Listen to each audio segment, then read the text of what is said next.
ETF index mutual funds నేర్చుకుని stock మార్కెట్లో రాణించాలనుకుంటున్నారా? వెంటనే ఈ నెంబర్కి కాల్ చేయండి. నమస్తే, welcome back to Suman TV. Visakha గాజువాకలో దారుణమైన ఘటన జరిగింది.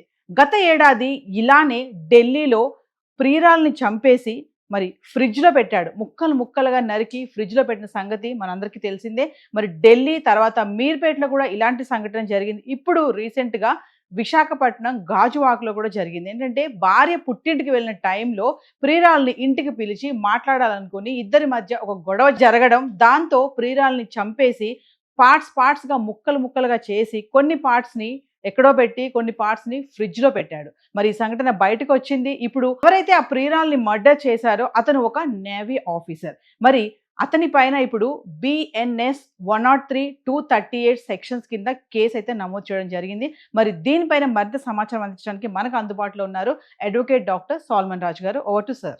నమస్తే, నా పేరు doctor Solomon Raj, advocate, Supreme Court of India. Welcome to Suman Television. మనం చూసాము ఈరోజు గాజువాకకి చెందిన నేవల్ ఆఫీసర్ తన ప్రియురాలైన మౌనికాని చంపేశారు. నేవీలో ఉండి గర్ల్ ఫ్రెండ్ పెళ్ళయి తర్వాత ఒక పాప ఉన్నప్పటికీ ఈ గర్ల్ ఫ్రెండ్ తో ఒక ఇల్లిసిట్ ఎక్స్ట్రా మ్యారిటల్ అఫైర్ నడిపిస్తూ కూడా ఏం చేశాడంటే ఈ గర్ల్ ఫ్రెండ్ ని ముక్కలుగా చేసి చంపేశాడు. ఇదంతా బయటకు వచ్చింది. తర్వాత తనే భయపడి వెళ్ళి సరెండర్ చేశాడు. ఫస్ట్ మర్డర్ చేసిన తర్వాత తన ఫ్రెండ్కి చెప్పుకుంటే ఫ్రెండ్ అడ్వైస్ చేశాడు, నువ్వు వెళ్ళి సరెండర్ అవుతే బాగుంటుందని. తర్వాత ఈయన భయపడి వెళ్ళి సరెండర్ అయ్యాడని చూస్తున్నాం. ఇక్కడ మనం చూసాం, ఎన్నో మర్డర్స్ చూసాం ఇక్కడ. కానీ ఈ మర్డర్ ఎందుకు డిఫరెంట్ గా ఉంది, ఈ మర్డర్ ఎందుకు అంత భయంకరంగా ఉంది, ఈ మర్డర్ ఎందుకు అంత డేంజరస్ గా ఉంది అంటే, ఈయన నేవల్ ఆఫీసర్ కాబట్టి ఏం చేశాడంటే ఆవిడ్ని ఆస్ఫిక్సియేట్ చేసి చంపేసిన తర్వాత ఆవిడ బాడీని ముక్కలుగా చేశాడండి. ఆ ముక్కలుగా చేయడంనే డిస్మెంబర్మెంట్ అంటాం. సివియరింగ్ ద బాడీ, లేదంటే లీగల్ టర్మినాలజీ తీసుకుంటే dismemberment of the body or mutilation of the body అంటారు. Now what is dismemberment and what is mutilation? ఎందుకు ఈ నేవల్ ఆఫీసర్ యాక్చువల్లీ ఈ బాడీని, మౌనిక బాడీని డిస్మెంబర్ చేసి తల నరికేశాడు. టోటల్ గా తల నరికేసి తల ఒక చోట వేరే చోట పారేశాడు. తర్వాత నడుం నుంచి బాడీని సివియర్ చేశాడండి. తర్వాత హ్యాండ్స్ కూడా కంప్లీట్ సివియర్ చేశాడని చెప్పి కూడా మనం న్యూస్ లో చూస్తున్నాము. దాని ఇంకా పోస్ట్ మార్టం రిపోర్ట్ రానయ్యింది. PMA రిపోర్ట్ వచ్చిన తర్వాత ఇంకా క్లుప్తంగా తెలుస్తుంది. ఒకటేంటి అంటే ఈ బాడీని ఎన్ని పీసెస్ ఎందుకు చేశారు, ఒక నేవల్ ఆఫీసర్ అయ్యి ఉండి కూడా ఇంత మెటిక్యులస్ గా ఈ మర్డర్ని ఎట్లా క్యారీ చేశాడు. ఫస్ట్ ఆయన అంటే వాళ్ళ ఫ్రెండ్ కి ఫోన్ చేసి ఉండుండపోతే క్షణిక ఆవేశంలో చేసింది అని మనం అనుకోకూడదు. ఎందుకంటే ఇక్కడ చూస్తే ఒకవేళ క్షణిక ఆవేశంలో ఒకవేళ చేసుంటే ఆ బాడీని వదిలేసి ఎవరైనా, అంటే మనం వేరే కేసెస్ లో చూస్తే వాళ్ళు పారిపోతారండి, లేదంటే వాళ్ళు అండర్ గ్రౌండ్ అవుతారు. కానీ ఇక్కడ ఏంటి అంటే చూసాము, రిపోర్ట్స్ వస్తున్నాయి, మీడియాలో కూడా కథనాలు వస్తున్నాయి. పోలీస్ వాళ్ళు చెప్పిన ప్రకారం ఈయన మర్డర్ చేసిన తర్వాత డీమార్ట్కి వెళ్ళాడు. ఆన్లైన్ లో అదే విధంగా కొన్ని ఆర్టికల్స్ పర్చేస్ చేశాడు. డీమార్ట్కి వెళ్ళి తర్వాత కొన్ని బ్యాగ్స్ అయితేనేమి, తర్వాత కొన్ని ఐటమ్స్ అయితేనేమి బాడీని హైడ్ చేయడానికి వెళ్ళి పర్చేస్ చేశాడు. సో దీని ప్రకారం మనం చూస్తే ఏంటి అంటే it's a clearly conspirated and hatched plan అని మనకు తెలుస్తుంది. ఇప్పుడు ఈ మౌనిక తర్వాత ఈ నేవల్ ఆఫీసర్ రవీంద్రాన్ని చూసుకుంటే మనం వీళ్ళది ఒక అన్టాక్సిక్ రిలేషన్షిప్ అయితే కాదు, మనం చూస్తున్నాం చాలా టాక్సిక్ రిలేషన్షిప్ అని. ఎందుకు టాక్సిక్ రిలేషన్షిప్ అంటే వీళ్ళిద్దరూ ఫిజికల్ అయినప్పుడు, అట్లాంటి కొన్ని ఫిజికల్ అయిన సమయంలో మౌనిక అనే ఈ చనిపోయిన వ్యక్తి ఎవరైతే ఉన్నారో ఈవిడ కొన్ని వీడియోస్ తీసి ఆ వీడియోస్ ద్వారా ఈయన బ్లాక్మెయిల్ చేస్తుందని చెప్పి కూడా కథనాలు వచ్చినాయి. దాని తర్వాత ఈ రవీంద్ర ఆల్రెడీ పెళ్ళయింది. రవీంద్ర భార్య కూడా మౌనికకి మా నుంచి దూరంగా ఉండి ఇప్పుడు నాకు పాప కూడా పుట్టింది, మమ్మల్ని డిస్టర్బ్ చేయకని చెప్పిన సర్కమ్స్టాన్సెస్ ని కూడా మనం వింటున్నాం. అంటే ఇక్కడ ఏంటి అంటే బేసిక్ గా ఈయన ఎందుకు తన అంటే కాన్షియస్నెస్ కోల్పోయాడు, ఎందుకు తన మెంటల్ స్టెబిలిటీ కోల్పోయి మర్డర్ చేశాడు అని కొన్ని కథనాలు ఎందుకు వస్తున్నాయి అంటే ఏంటి అంటే ఈ అమ్మాయి వీడియోస్ తీసి బ్లాక్మెయిల్ చేసింది. So what ever it may be, even if there is actually toxicity in the relationship, murder చేయటం అయితే తప్పు. తర్వాత ఈయన నేవల్ ఆఫీసర్ కాబట్టి ఈ ఆర్మీ వాళ్ళకి కానీ, లేదంటే నేవీ వాళ్ళకి కానీ, లేదంటే ఎయిర్ ఫోర్స్ వాళ్ళకి కానీ మెటికులస్ ట్రైనింగ్ ఉంటుందండి. ఎనిమీని ఎట్లా కాంబాక్ట్ చేయాలి, కాంబాక్ట్ పొజిషన్ ఒకవేళ వీళ్ళు ఎన్కౌంటర్ అవుతే ఎనిమీని ఎట్లా కాంబాక్ట్ చేయాలి, ఎనిమీతో ఏ విధంగా యాక్చువల్లీ కాంబాక్ట్ లో ఎంగేజ్ అవ్వాలి అన్న మెటికులస్ ట్రైనింగ్ ఉంటది కాబట్టి so they know how to actually tackle with the enemy. మరి ఆ టెక్నిక్స్ ఇవన్నీ కూడా ఉన్నాయి. మరి అదే విధంగా ఇక్కడ చూస్తే ఆయన నేవల్ ఆఫీసర్ కాబట్టి he's under gone lot of physical training, physical exercises ఇవన్నీ కూడా. సో మౌనిక ఆయన్ని యాక్చువల్లీ కౌంటర్ చేయలేకపోయింది, మౌనిక ఆయన్ని యాక్చువల్లీ ఓడించలేకపోయింది. ఆయన ఈ మౌనికని గొంతు నులిమినప్పుడు కానీ, తర్వాత మౌనిక చనిపోయే ముందు కానీ అటాక్ కి ప్రోన్ అయి ఉంది. ఎందుకు డిస్మెంబర్ చేయాల్సి వచ్చింది అంటే, లీగల్లీ చూసుకుంటే చాలా మర్డర్స్ లో ఫేస్ కనుక ఒకేళ లేకపోతే, ఫేస్ కనుక బాడీ నుంచి సివియర్ చేస్తే, డిస్మెంబర్ చేస్తే, identification of the body will be very very difficult. It is very difficult as to whom the body belongs. Of course DNA reports ఇవన్నీ కూడా ఉన్నాయి, కానీ ఒకవేళ ఇట్లా సివియర్ చేసి బాడీని ఒక చోట, తర్వాత హెడ్ ను ఒక చోట పారేస్తే, ఆ హెడ్ దొరక్కపోతే ఈ బాడీ యాక్చువల్లీ ఐడెంటిఫికేషన్ అనేది చాలా కష్టం. ఎందుకంటే ఆ బాడీ ఒకవేళ ఇంకా వేరే జ్యూరిస్డిక్షన్ లో దొరుకుంటే, లేదంటే వేరే స్టేట్ లో దొరుకుంటే, మౌనిక తల్లిదండ్రులకి తెలిసి ఉండకపోతే, ఒక అన్నోన్ బాడీ దొరికింది అని అంటే, అట్లాంటి ఉదాంతాల్లో ఐడెంటిఫికేషన్ అన్నది చాలా డిఫికల్ట్. కాబట్టి నేను అనుకుంటున్నాను ఈ నేవల్ ఆఫీసర్ అదే మైండ్ లో పెట్టుకొని బాడీని సివియర్ చేశాడు. వేరే ఎన్నో కథనాలు వస్తున్నాయి, but legally as per the medical jurisprudence మనం చూసుకున్నట్టయితే ఏంటి అంటే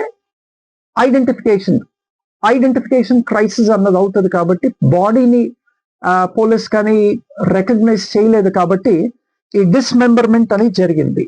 ఈ డిస్మెంబర్మెంట్ కానీ లేదంటే మ్యూటిలేషన్ అన్నది జరిగింది. ఇప్పుడు రవీంద్ర పైన గాజువాక పోలీసులు అయితే section 103 and section 238 of BNSS పెట్టారు.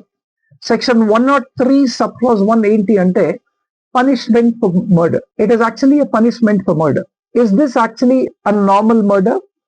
Is this a murder without any conspiracy? Or is this a murder without hatching any plan ante? Ledante, it's actually a well sketched murder.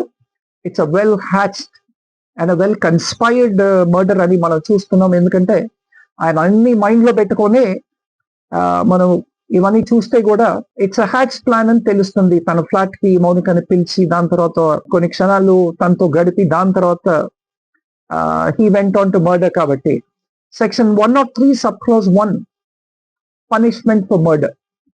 ఇప్పుడు ఒకవేళ ఇది అబ్నార్మల్ మర్డర్ కాకుండా ఒకవేళ normal murder అయి ఉంటే ఆ circumstances వేరు ఉండేవి, తర్వాత ట్రయల్ అనేది వేరే విధంగా జరిగి ఉండొచ్చండి.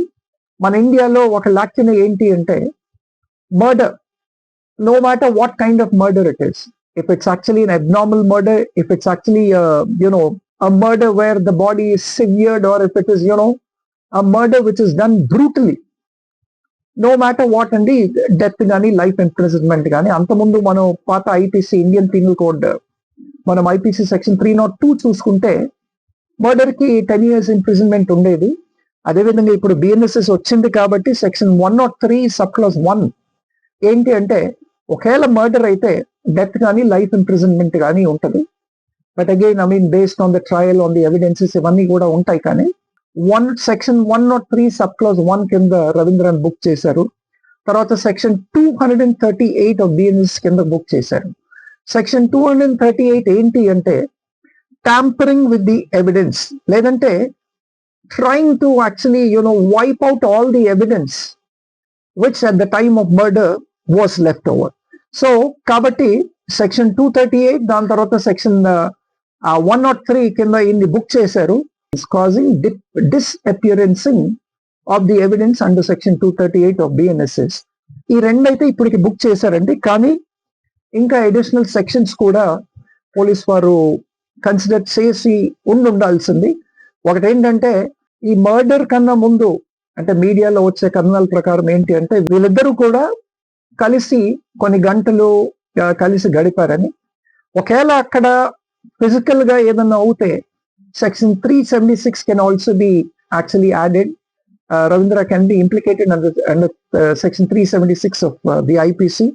అదే విధంగా sections 359 to sections 363 kidnapping and abducting, ఇది కూడా తర్వాత సెక్షువల్ అసాల్ట్, ఇవన్నీ కూడా యాక్చువల్లీ యాడ్ చేయాల్సి ఉంటుంది.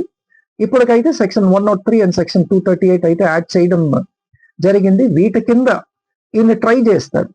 సెక్షన్ 103కి పనిష్మెంట్ ఏంటి లీగలీ అంటే, సెక్షన్ 103కి డెత్ కానీ ఇంప్రిజన్మెంట్ ఫర్ లైఫ్ కానీ. ఇందాక మనం చెప్పుకున్నట్టు it's not an normal murder, it's an abnormal brutal murder with conspiracy and hatching a plan. కాబట్టి అందులో బాడీ డిస్మెంబర్మెంట్ ఉంది. సాడ్లీ మన ఇండియాలో ఇట్లాంటి పర్టికులర్ కేసెస్ కి ఒక బాడీని, అంటే offences on the human body ఉంది కానీ offences on the dismemberment of the body అని మనకి డిఎన్ఎస్ఎస్ లో ఏ చాప్టర్ కూడా ఇప్పుడు దాకా అంటే రాలేదండి. దాన్ని అమెండ్ చేసి దీన్ని కూడా ఒక కొత్త సెక్షన్ అయితే యాడ్ చేయాల్సి ఉంటది అని నా opinion as a legal expert. Dismemberment చేస్తే దానికి ఇంకా సివియర్ పనిష్మెంట్ ఉండాలి. And it's actually a brutal murder అండి. And this murder was done in a very very dangerous way. Dismemberment కి ప్రత్యేకంగా వేరే ఏ సెక్షన్ లేదు. కానీ the law makers actually should consider these kind of murders. అంతకుముందు మనం చూసాము మహారాష్ట్రలో ఇదే విధంగా ఇంకొక నేవల్ ఆఫీసర్ తన గర్ల్ ఫ్రెండ్ ఇదే విధంగా మర్డర్ చేసి ఆ బాడీని కూడా డిస్మెంబర్ చేశాడండి. తర్వాత అది ప్రూవ్ అయ్యి he was actually convicted. So ఇక్కడ ఎక్విటల్ అన్నది క్వశ్చనే ఉండదు దీంట్లో, ఎందుకంటే క్లియర్ ఎవిడెన్స్ ఇవన్నీ ఉన్నాయి. కాబట్టి ఈ మిగతా సెక్షన్స్ అన్ని కూడా అప్లికబుల్ అవుతాయి. పోలీస్ వాళ్ళు ఇన్వెస్టిగేట్ చేసిన తర్వాత మరి ఇట్లాంటి ఈ సెక్షన్స్ అన్ని కూడా యాడ్ చేస్తారా లేదా అన్నది చూడాలి. అదే విధంగా ఈ మీడియా మాధ్యంగా నేను రిక్వెస్ట్ చేసేది ఏంటి అంటే, ఈ డిస్మెంబర్మెంట్ ఆఫ్ బాడీకి కూడా ఒక ప్రత్యేకమైన ఒక అమెండ్మెంట్ తీసుకొచ్చి ఒక న్యూ లా అన్నది యాడ్ చేయాలండి. Thank you.